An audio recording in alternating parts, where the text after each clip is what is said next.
Hi friends, welcome to news pocket.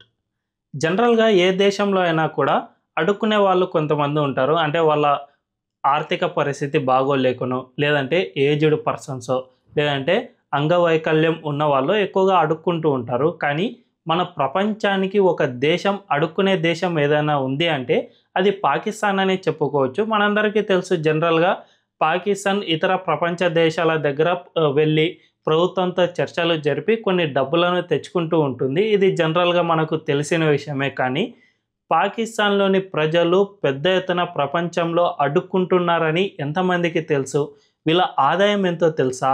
Pakistan జీడీపీలో 13% వీళ్ళ ఆదాయంగా ఉంది. అంటే $41 బిలియన్ వీళ్ళు జస్ట్ అడుక్కోవడం వల్ల మాత్రమే సంపాదిస్తున్నారంటే ఎంత పెద్ద మాఫియానో అర్థం చేసుకోవచ్చు. దీనిపై తాజాగా యూఏఈ కీలక నిర్ణయం తీసుకుంది. అదేమిటంటే పాకిస్తాన్‌కు మేము ఎట్టి పరిస్థితుల్లోనూ ఇక వీసాలను జారీ చేయబోము.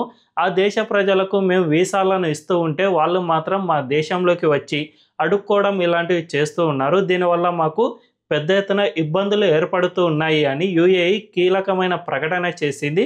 సో ఇకపై నుంచి మా దేశంలో ఏ ఒక్క పాకిస్తానీని కూడా మేము అలో చేయము అని తేల్చి చెప్పేసింది. అయితే ఈ పరిస్థితి ఆ దేశానికి ఎందుకు వచ్చింది అనే విషయాలను మనం ఈ వీడియోలో తెలుసుకుందాం. అంతకంటే ముందు ఈ కంటెంట్ కనుక మీకు నచ్చినట్లయితే ఖచ్చితంగా మా ఛానల్ను సబ్స్క్రైబ్ చేసుకోండి అండ్ బెల్ ఐకాన్ను క్లిక్ చేయడం అస్సలు మర్చిపోద్దు. ఇక డీటెయిల్స్లోకి వెళ్తే, పాకిస్తాన్ జనాభా ప్రస్తుతం 24 కోట్ల మంది ఉంటే ఆ దేశంలో 4 కోట్ల మంది జస్ట్ బెగ్గింగ్ చేయడం వల్ల మాత్రమే సంపాదన చేస్తూ ఉన్నారు.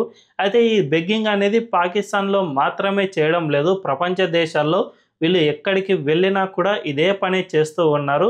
జనరల్గా పాకిస్తాన్ అడుక్కుంటూ తింటున్న దేశం కాబట్టి అక్కడ బెగ్గింగ్ చేస్తే మాత్రం ఏమొస్తుంది? రూపాయో అర్ధ రూపాయో రాలుతుంది. కాబట్టి ప్రపంచ దేశాల్లో అంటే రిచెస్ట్ కంట్రీస్ అయిన సౌదీ అరేబియా, యూఏఈ ఇలాంటి దేశాలకు వెళ్తే బాగా ఎక్కువగా డబ్బులు డాలర్లలో రాలుతాయి. కాబట్టి బాగా బెగ్గింగ్ చేసుకుని సంపాదించుకోవచ్చని అక్కడి పీపుల్ ఆలోచన చేస్తూ ఉన్నారు. దీంతో వెంటనే ఈ సౌదీ అరేబియా అంటే అరబ్ కంట్రీస్‌కు పాకిస్తాన్‌తో ఎక్కువగా యాక్సెస్ ఉంటుంది. ఆ దేశస్తులు ఆ దేశానికి ఫ్రీ వీసాతోనే వెళ్ళి రావచ్చు. సో ఎక్కువగా ఈ సౌదీ అరేబియా అండ్ యూఏఈ ఇలాంటి దేశాలకు వెళ్తూ ఉన్నారు.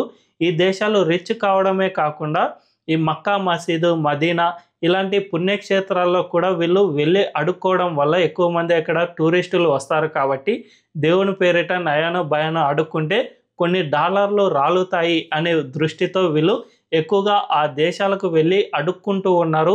ఈ విధంగా అడుక్కోవడం వల్ల స్థానికులకు పెద్ద ఎత్తున ఇబ్బందులు కలుగుతూ ఉన్నాయి. జనరల్గా మనం ఎక్కడికైనా టూరిస్టులుగా వెళ్తూ ఉంటే ఒకరో ఇద్దరు అడుక్కుంటే మనం ఎంతో కొంత రాల్చుతాం. కానీ ఒకేసారి ఒక 10 మంది 20 మంది కనిపిస్తూ ఉంటే మనకి చిరాకులేస్తుంది. ఒకరికి డబ్బులు ఇస్తే ఇంకో ఇద్దరు మన దగ్గరకు వచ్చేస్తారు.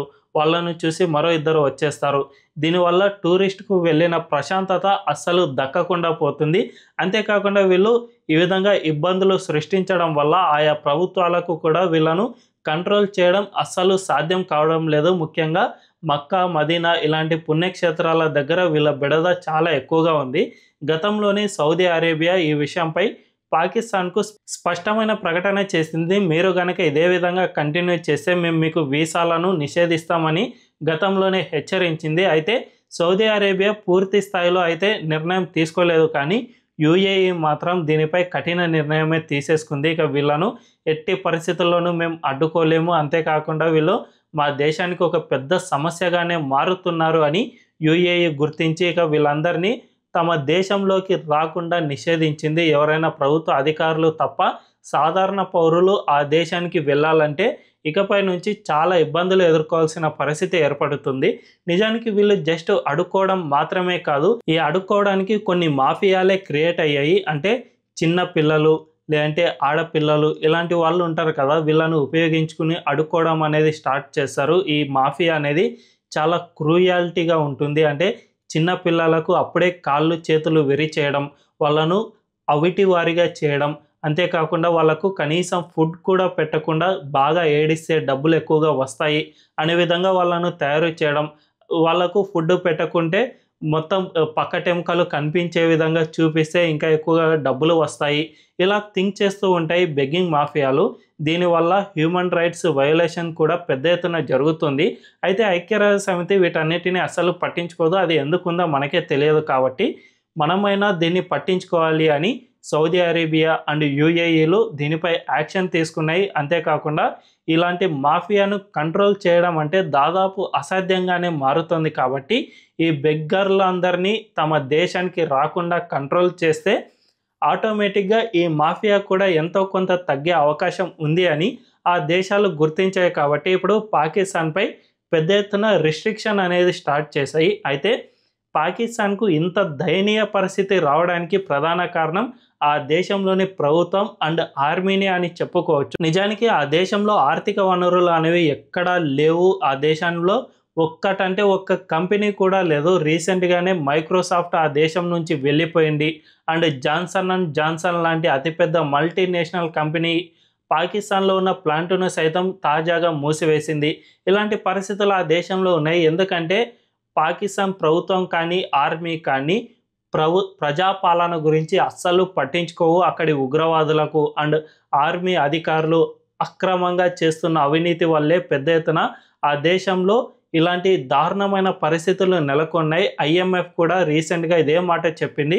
పాకిస్తాన్లో పెద్ద ఎత్తున కరప్షన్ అనేది ఉండటం వల్ల మాత్రమే ఆ దేశం ఇలా దివాలా తీసే పరిస్థితిలో ఉంది అని ఐఎంఎఫ్ కూడా హెచ్చరించింది. అయితే ఆ దేశంలో ఇలాంటి పరిస్థితిని మార్చడానికి ఎట్టి పరిస్థితుల్లోనూ సాధ్యం కాదని చెప్పుకోవాలి.